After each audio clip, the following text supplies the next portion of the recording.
Hi friends, welcome to SRK Home. இன்னைக்கு நம்மளோட சேனல்ல என்ன பார்க்க போறோம்னா பீஃப் பெப்பர் கிரேவி எப்படி செய்யறதுன்னு சொல்லிட்டு பார்க்கலாம். வாங்க வீடியோக்குள்ளார போகலாம். பீஃப் பெப்பர் கிரேவி செய்யறதுக்கு நான் இன்னைக்கு வந்து 1/2 kg பீஃப் எடுத்துர்க்கேன். இது பீஃபை வேக வைக்கிறதுக்கு குக்கர்ல போட்டுக்கலாம். அது கூட 1/4 ஸ்பூன் மஞ்சள்தூள், 1 ஸ்பூன் மிளகாய்த்தூள், 1 ஸ்பூன் மல்லித்தூள், 1 ஸ்பூன் இஞ்சி பூண்டு பேஸ்ட், தேவையான அளவு உப்பு,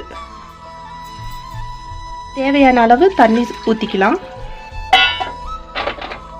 இந்த குக்கரை க்ளோஸ் பண்ணிட்டு ஒரு 1/2 hour வேக வச்சுக்க. ஓகே ஃப்ரெண்ட்ஸ், இப்போ கறி நல்லா வெந்துருச்சு.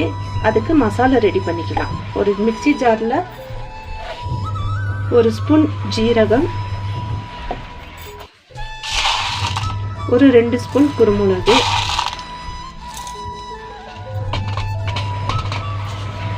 ஒரு ஸ்பூன் சோம்பு, ஒரு பட்டை, 3 கிராம்பு, கொஞ்சமாக கருவேப்பிலை, கொஞ்சம் கொத்தமல்லி. இது தண்ணி சேர்த்து நல்லா பேஸ்ட்டாக அரைச்சிக்குங்க. ஓகே ஃப்ரெண்ட்ஸ், இப்போ பீஃப் பெப்பர் கிரேவி பண்ணுறதுக்கு இந்த மாதிரி ஒரு பாத்திரத்தில் தேவையான அளவு எண்ணெய் ஊற்றிக்கிங்க. எண்ணெய் கொஞ்சம் நல்லா ஹீட் ஆகணும். எண்ணெய் சூடானதுக்கப்புறம் அதில் வந்து சின்ன வெங்காயம், நான் இன்றைக்கி சின்ன வெங்காயம் எடுத்திருக்கேன். நீங்கள் பெரிய வெங்காயம் கூட சேர்த்திக்கலாம். கொஞ்சமாக கருவேப்பிலை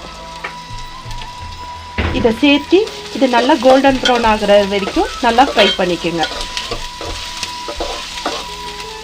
வெங்காயம் இந்த அளவுக்கு கொஞ்சம் கோல்டன் ப்ரௌன் ஆனாலும் அது கூட ஒரு 3 வரமிளகாய் அதையும் சேர்த்து கொஞ்சம் லைட்டாக வதக்கிக்கோங்க. 1 ஸ்பூன் இஞ்சி பூண்டு பேஸ்ட்டு அதையும் சேர்த்து அதோட பச்சை ஸ்மெல் நல்லா போகிற அளவுக்கு வதக்கிக்குங்க.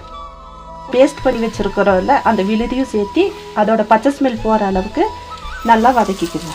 பச்சை ஸ்மெல் போனதுக்கப்புறம் 2 தக்காளியை இந்த மாதிரி பேஸ்ட் பண்ணி வச்சுக்கோங்க. அதையும் சேர்த்து அதோட பச்சை ஸ்மெல் போகிற அளவுக்கு நல்லா வதக்கிக்கலாம்.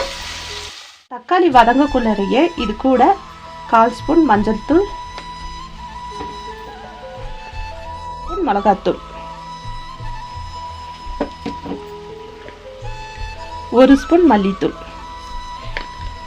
இதையும் சேர்த்து அது கூட நல்லா வதக்கணும். வதங்கினதுக்கு அப்புறமா வேக வச்சு வச்சுக்கிற கறி அதையும் இது கூட சேர்த்திட்டு கொஞ்சம் நல்லா எண்ணெய் பிரிஞ்சு வர அளவுக்கு நல்லா வதக்கிக்குங்க.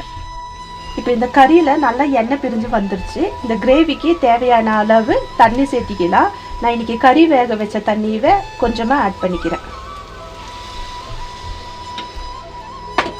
அது கூடவே தேவையான அளவு உப்பு இதை சேர்த்து ஒரு 10 நிமிஷம் நல்லா கொதிக்க விடுங்க.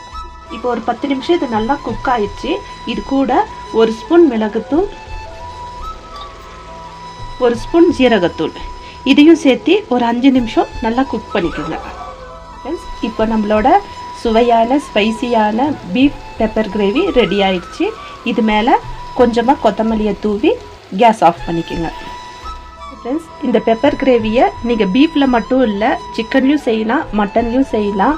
இது ஒயிட் ரைஸ், சப்பாத்தி, பரோட்டா இதுக்கு நல்ல ஒரு காம்பினேஷனாக இருக்கும். ஓகே ஃப்ரெண்ட்ஸ், இந்த வீடியோ உங்களுக்கு யூஸ்ஃபுல்லாக இருந்திருக்கும்னு நினைக்கிறேன். இந்த வீடியோ உங்களுக்கு பிடிச்சிருந்துச்சுன்னா நம்ம சேனலை லைக் பண்ணுங்கள், ஷேர் பண்ணுங்கள், சப்ஸ்கிரைப் பண்ணுங்கள். மறக்காமல் பக்கத்தில் இருக்கிற பெல் ஐக்கானை கிளிக் பண்ணுங்கள். உங்களை நெக்ஸ்ட் வீடியோவில் பார்க்குறேன். தேங்க்யூ.